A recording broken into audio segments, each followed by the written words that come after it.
Tuloy na natin ang kwentuhan sa first edition ni Tonight na mga legit na hayop.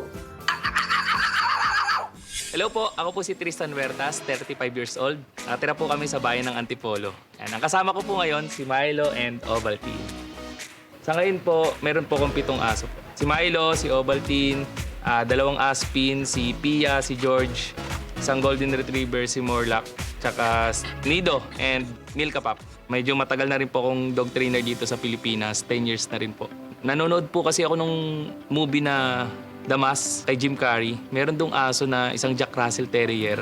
Milo yung pangalan. May eksena kasi doon na na nautusan ni Jim Carrey si Milo eh. So siguro sobrang tuwa ako nung gabing yun, napanaginipan ko na meron daw akong Jack Russell. Kaya kinabukasan, kumuha ko ng Jack Russell para turuan. Si Milo po yun. Parang naging libangan ko lang po eh. Naipopost ko sa personal FB ko. Tapos nakita ng mga tao, nag-viral. So doon nag-start na maging dog trainer ako kasi ang daming mga tao na gusto magpaturo sa akin ng aso. Pinakamalaking ambag sa akin talaga sa buhay ko yung mga aso ko.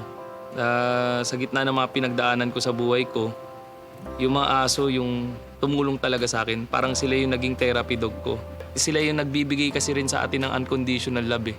No? Kasi ang tao pwede kang lokohin, pwede kang iwanan, pero ang aso kahit kailan hindi ka iwanan, kahit anong estado mo sa buhay. Wait lang Tristan, bakit parang may hugot ka? Ano man ang mga sasabihin ni Tristan, parang may board naman sa usapan. Charging na po yung mga dogs ko. Kaya palagay ko ready na po kami para sumabak dito sa Pilipinas Got Talent.